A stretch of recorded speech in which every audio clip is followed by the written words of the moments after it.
Hello everyone, and welcome to another episode of the Daily Gwei Refuel, where I recap the latest news in the Ethereum ecosystem. I'm your host, Anthony Sassano, and today's the 4th of August, 2022. Alright everyone, let's get into it. So you'll notice I'm wearing the official Daily Gwei merch today. You can see it on me, the t-shirt here. Mine finally came in. It took a while, but I finally got it. This was part of the Meta Factory drop that we did that was organized by Crypto Wife and Coffee in the Discord channel. And yeah, this was basically the t-shirt that kind of like came with it. And you can see on the back, if I turn around, it's got Daily Gwei on the back. You can't really see it, but it's there. So yeah, and I also got the jumper just sitting over here next to me, but not wearing it right now, obviously. I've got a large on, but it seems I've lost weight since ordering this, which is a good thing, but the large is a bit of a big fit now, but still pretty cool. So I saw a few of you got yours as well. You were posting it in the merch channel, in the Discord channel, so really, really awesome to see that. But yeah, just a fun little kind of merch drop. Hopefully we'll do more in the future. But yeah, anyway, on to the news from the last 24 hours. So an update out of Tim Byko here, where he said, another week, another testnet upgrade. Sepolia, which merged a few weeks ago, now needs to undergo a simple post-merge upgrade to disconnect non-proof-of-stake peers. The upgrade is scheduled for August 17th, and only execution layers need to be updated. So if you are on the Sepolia testnet, you need to update your execution layer client here on or before August 17th, and there's a blog post here. And there's also another reminder from Tim saying, friendly reminder that the Bellatrix upgrade is happening on Praetor tomorrow being today. If you haven't upgraded your girly Praetor nodes, this is the last call to do so. So both of those posts are there in his tweet, and you can find them linked in the YouTube description below. All right, so this is pretty interesting. So Hal Press from North Rock Digital here, you all know who Hal Press is, of course, shared that Goldman Sachs has come out with a note on the merge. So this is pretty big deal, because it's not just the merge is coming, going from proof of work to proof of stake. They've kind of like covered the merge here. They've covered kind of like the other upgrades coming as well, such as the Surge, Verge, Purge, and Splurge. And this is just a screenshot of kind of like the first page here. Hal says in his next tweet, the note is actually much longer than kind of like the screenshot, obviously, and that's just the first section. This is a pretty big deal, guys. Like, I've spoken about institutions before. Now, I think a lot of them are going to be coming into Ethereum post-merge, especially for staking. Right now, they probably don't want to get involved with staking because of the perceived risk of the merge. But once the merge goes through and it goes through fine, it significantly de-risks the kind of like network and de-risk staking for these people. They may wait until beacon chain withdrawals are enabled as well, just so they can exit their stake, but they may be able to cut a deal with someone like a Coinbase, right, for institutional staking, where they give them an out if they want to kind of withdraw, and then Coinbase takes on the kind of like locked ETH until it kind of like becomes available when beacon chain withdrawals are done. So there are multiple ways to kind of like do this, but I think this is just really cool that that kind of like these big institutions are getting involved with Ethereum, getting involved with ETH. And it's funny when people kind of like say this and they kind of say, oh yeah, Goldman Sachs, JP Morgan getting involved with crypto. This is really awesome. And then kind of people say, well, aren't we supposed to be kind of like disintermediating the banks, and kind of like, don't we hate the banks? And I take a very different approach here, I think, to a lot of people. And I'm not going to go through my approach again because you guys know it. But the TLDR is that I think that DeFi as an infrastructure is just vastly better than TradFi, and it's going to be a forcing function for these institutions to use DeFi instead of their existing systems, which is going to make everything fairer for everyone, I believe. These banks are not going anywhere, guys. Like, the delusion that these banks are going to just automatically get deleted if Ethereum takes over the world, or maybe if like kind of Bitcoin becomes like a reserve currency or something like that, which I don't think is going to happen anyway, but it's delusional to think that these banks are going to kind of like evaporate or not exist anymore. And I've always thought that. I mean, we have kind of like our own crypto banks being centralized exchanges, and they're crypto native. So I think getting them on board with things like Ethereum, with kind of like educating their customer base on kind of like the merge and all the kind of benefits that come with that, staking. It's really cool. Like I've said it before and I'll say it again. I think a healthy Ethereum staking ecosystem is one with a wide variety of different participants, not just solo stakers, not just people staking on exchanges, not just people staking with things like Rocket Pool and Lido and stuff like that, but also institutions, companies, corporates, teams, kind of like squads staking together, right? Like we have DVT technology coming that's going to make that possible, and I'm going to talk about that a little bit today. So yeah, cool to see this out of Goldman Sachs here. I hope they keep educating their customer base on Ethereum and all the upgrades coming to the network in the near future. All right, so speaking of the merge, there are two big educational kind of pieces out today about it. So one comes from Bankless here, titled Everything You Need to Know About the Merge. So this one was written by David Hoffman, of course, and this is a pretty lengthy piece that's full of alpha, and it's basically structured as an FAQ. So if you want to make sure you have all your bases covered when it comes to the merge, you should definitely check out this blog post, give it a read, and everything like that. I'll link it in the YouTube description for you to do so. But yeah, David's a great writer. I always enjoy reading his things. I kind of like skim through it, obviously, because I pretty much know everything there is when it comes to the merge. But, going through it, I just was kind of like, okay, well, yeah, I mean, this is really well structured. This is really educational. I think everyone should definitely read it. And he goes into lots of detail too. It's not just a high level thing, which is really cool. So definitely check this out. I'll link it in the YouTube description. And the other thing to check out is this video from Finmatics, which I think is really, really well done. You've probably watched a Finmatics video before. They're usually really well done with a bunch of kind of like art and kind of like a voice narrating the whole thing. You should definitely check this one out. I watched this at kind of like 2x speed, and just to kind of like get through it to make sure I wanted to kind of like watch it to see what information they had in there.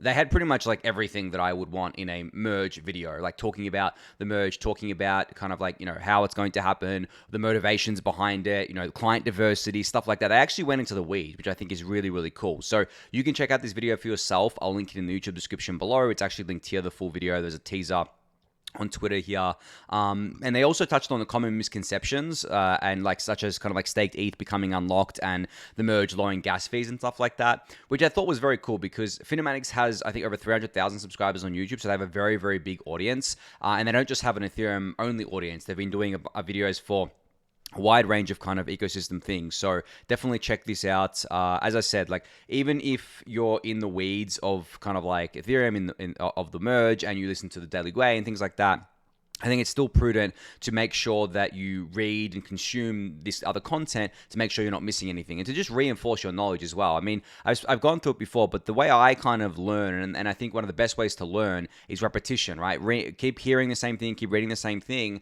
and eventually it sticks, and then it kind of becomes part of your long-term memory instead of just your short-term memory, right? So definitely check out that and also the Bankless piece. They'll both be linked in the YouTube description below.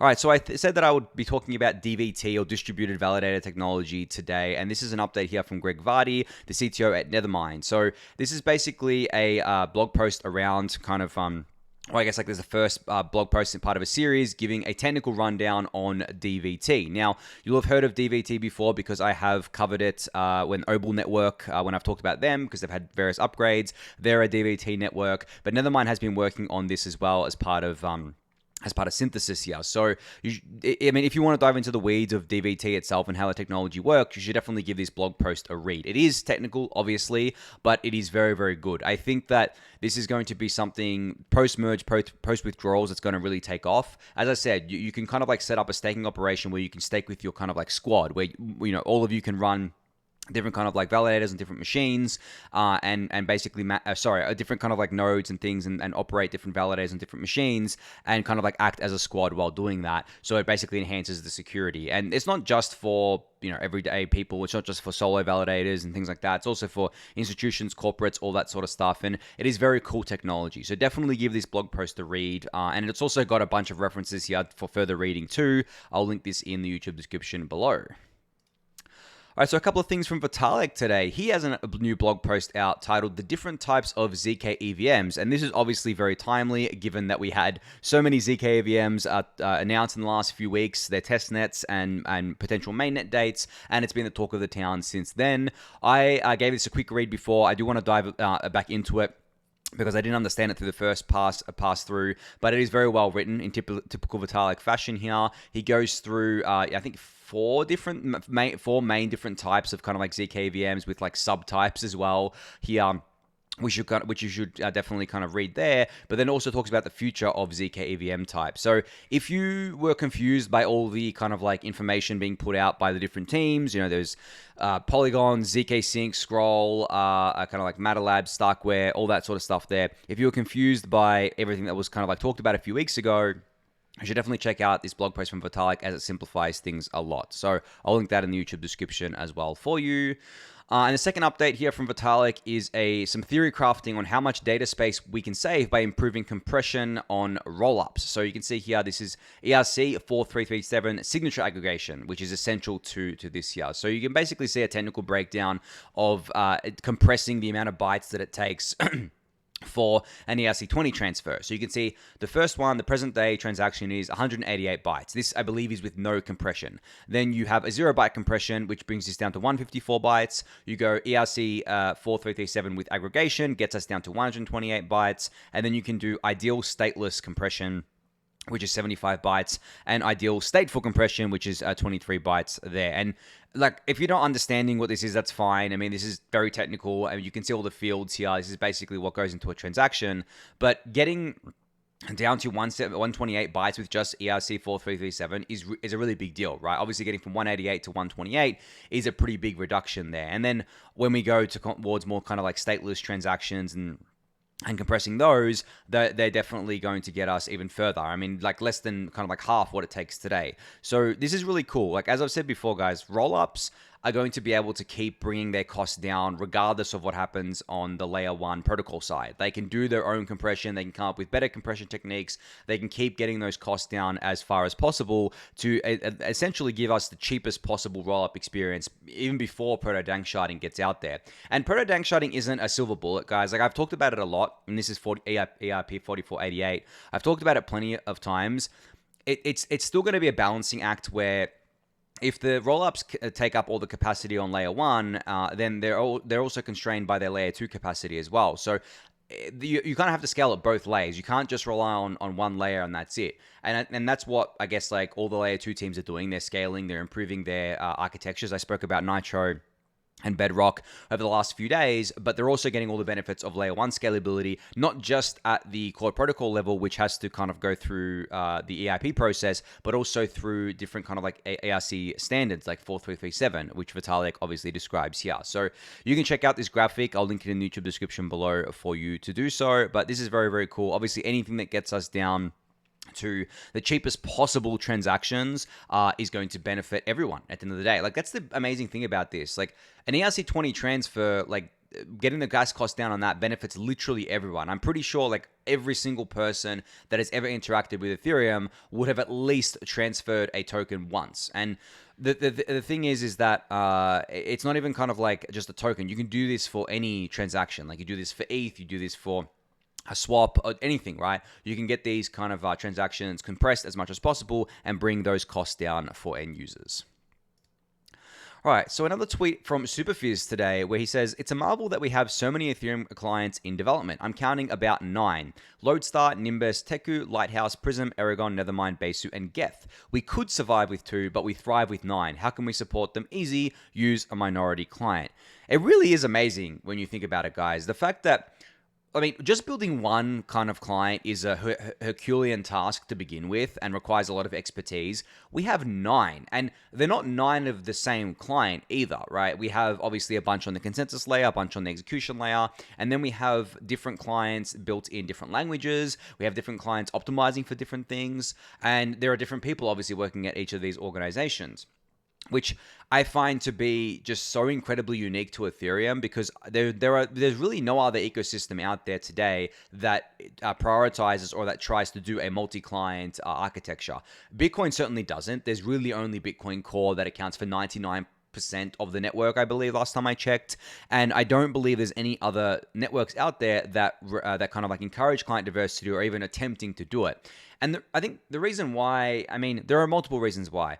I think the first reason is that they don't have a culture of caring about decentralization, most of these kind of things. Bitcoin obviously does, but I think Bitcoin, they don't really care about having client diversity because they believe that it's not needed. It adds more overhead because they don't really change very often, right? And I mean, it's kind of like, it's becoming it makes less and less sense to compare Ethereum and Bitcoin as Ethereum's roadmap evolves. So I guess Bitcoin is the exception there. But in terms of like every other chain out there, none of them seem to prioritize decentralization at the social layer like Ethereum does.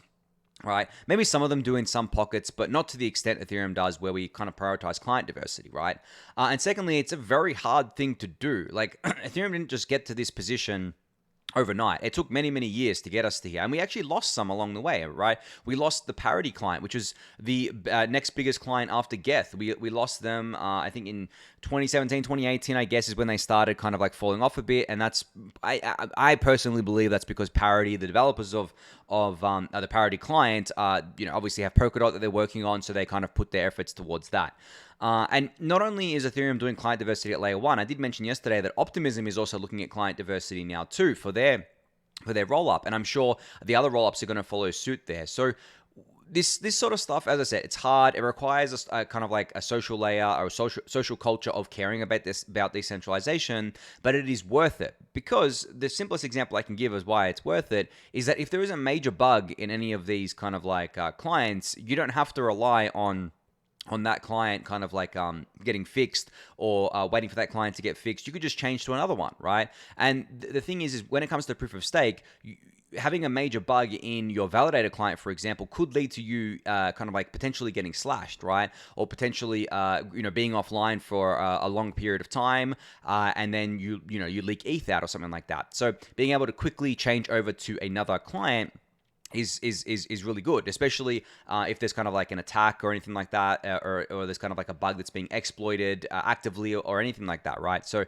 having that client diversity there is very, very important. And as I said, Ethereum, I believe, is the only chain prioritizing this, and we aren't just prioritizing it, we've actually gone the extra mile, and we have like 9 clients, which is crazy. I mean, as Superphiz says, yeah, we could do with 2, we could survive with 2, we could even survive with 4, 5, 6. No, we said no, we have 9. And the beautiful thing is, all of these clients talk to each other in a post-merge world, and that's what all the testing's been for, of course. And kind of there's I think 20 different combinations of what you can do on the execution layer, consensus layer side. So you could run like Prism and Nethermind, or you can run Lighthouse and Geth, or you can run Teku and Besu, or you can run Prism and Besu. Right? There's all those combinations. I think it comes to about 20 different combinations that you can kind of like use here, which is obviously very, very cool when you kind of like think about it. So yeah, cool for Superphiz to put this tweet out. Got my brain spinning a little bit and just thinking about how awesome it is that Ethereum prioritizes client diversity. All right, so we have this tweet thread here from Emre, who basically starts off by saying, over 44 million contracts have been deployed to Ethereum since Genesis, which is an insane stat in of itself. And he analyzed all 44 million using token flow insights, so you don't have to. Turns out 70% of the live contracts, around 15 million, are copies from one of 15 templates. Here's a breakdown of the dominant contract codes. Now, there's 50% of all contracts were destroyed contracts. I think it was done because of the gas token contracts. As you can see here, Emre details this. 10% of live contracts were gas token contracts. This is when gas token was a thing. It got removed in one of the kind of like upgrades.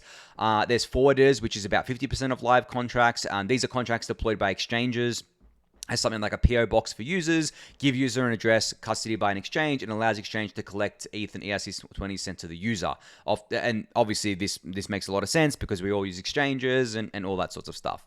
Ownable delegate proxy, which accounts for 0.5% of live contracts. It's created by Woven Protocol with OpenSea as the biggest deployer, deprecated, but is essentially a wallet contract created for selling NFTs. Obviously, going to be a big deal there. DS proxy, which you may have heard of before, got to do with the MakerDAO system. ENS deeds, ERC20s, and NFTs didn't actually make the list. They are popular, but there is enough variation in their code making them not exactly the same. So this is pretty cool. I like this. I like digging into data like this and seeing the data behind the number, because you might see, 44 million contracts and be like, well, that's a crazy number. But then when you put nuance to it, you realize that pretty much half of them were gas token contracts that were just destroyed when gas token was a thing. I can't remember the exact specifics of how this worked, but essentially you would kind of like create the contract and destroy it, and you get like a gas refund, and you could kind of like bank that for later. And then basically it would allow you to save on gas, right? And that's why this was economical to do and why 50% got destroyed. But yeah, I guess like the other 50% account for various different things. kind of like as well here. So yeah, that's kind of fun little breakdown here. You can read the full thread. I'll link it in the YouTube description below. But this is why I always say that when looking at data, you can't just look at the headline figure. You actually have to dig in and look at the nuance. And this goes for every single metric that you see, right? Whether it be fee revenue, which I talk about a lot, active users, which I mean, active users is not active users, it's active Ethereum addresses, and users can have multiple Ethereum addresses. I mean, everyone has at least one, right? But there are plenty of people who have 2, 3, 4, 5. Like, so you can't just say, okay, well, this protocol has this many active users based on the number of addresses because of that fact. One address doesn't equal. One user can have multiple addresses, sort of thing there. And not just active addresses, but like total addresses, transactions as well. Like, it's always funny when I see people say that, oh, look, Ethereum layer 1 transaction count is going up. It's like, yeah, but that's kind of like meaningless. I mean, it can vary wildly depending on what's being used on the day, because the Ethereum blockchain has a gas as its metering kind of has a gas limit, right, as its metering flow. So the thing is that if there's more complex transactions on one day than another day, then there's going to be less transactions in the transaction count, even though the same amount of gas was used, because of that fact, right? So you can't really take any of these metrics at face value. You have to dive deeper. You have to look into the nuance of things. And the best way to, I think, measure the use and kind of like the health of a blockchain is taking all of these metrics together, adding the nuance in, and then using a bit of kind of like anecdotal evidence and a bit of kind of like creative thinking to bring it all together to get a fuller picture.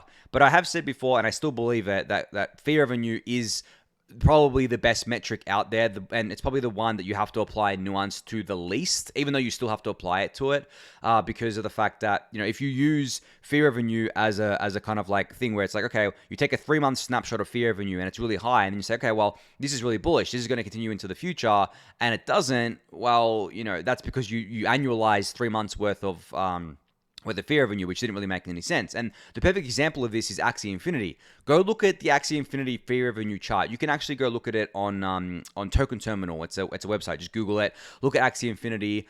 You can see where they had like a massive amount of fee revenue because of that, mania around Axie Infinity, around the game, around the NFTs, around the token, around the SLP, all that sort of stuff. Now look at the fee revenue as it exists today. It's basically non-existent. It's completely collapsed. Same is true for Ethereum fee revenue. It was much higher during the bull market than it is today. So it's always dangerous to take fee revenue and annualize it out, or kind of like try and find a longer term trend. You have to kind of like look at it and be like, okay, well, it's really healthy. Ethereum's being used, so to speak. It's good, but like, let's wait and see what it looks like over the longer term, and then let's average it out rather than try and annualize it based on bull market conditions, which can always distort things, especially on-chain metrics. All right, so Kane from Synthetix has published a L2H2, he's calling it, Synthetix update. This is a long one, I think. So I'm not going to obviously read it out. You can go check it out. It'll be linked in the YouTube description. But this is basically talking about everything Synthetix, and I think basically the second half of kind of like Synthetix, the Synthetix in the second half of 2022. This is a really detailed, really great blog post. I enjoyed reading it. Talked about a lot of different things, not just Synthetix, but like, I guess like some of the wider DeFi ecosystem as well, and kind of like the wider market ecosystem too. And you've heard me talk about Synthetix a lot lately and how they've been growing quite nicely, especially being on Optimism. There's a bit of stuff about that in here as well. So I just wanted to highlight this for you guys. You can go read this yourself and check it out in the YouTube description. I highly recommend giving it a read. Synthetix is one of the OG DeFi projects. It's one of the ones you should be paying attention to, of course.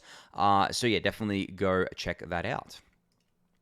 All right, so the Voyager Labs, or sorry, I should say kind of like the Nethermind team and the Starknet team shipped a Voyager kind of update today. So Voyager is not the Voyager that kind of blew up, right? Not the CeFi kind of like a lending platform that, or I guess like yield platform that blew up. Voyager is the name of the block explorer for Starknet. So there's a new UI and front end now on this block explorer. You can see it here. It looks very nice. I can't remember what it looked like before, but I believe before it wasn't very structured yet, and I believe it's because it was obviously an early kind of implementation of it, but it looks very, very nice now. So you can basically search for blocks, transactions, contracts. I mean, we all know what a block explorer is, right? I don't have to go through it. You can shift between mainnet and girly here, do deep dive into different blocks with the transactions that are in them, right? You can kind of sort by transactions here, messages, events, all the stuff that we're kind of like used to. So very, very cool to see this, because obviously if you're using things on Starknet, you want to be able to have a block explorer that you can reference, and now this one has a much nicer UI than it did before. So shout out to, I guess, like the Nethermind and team and Starkware for building the brains and supporting this project, as Yuki says here.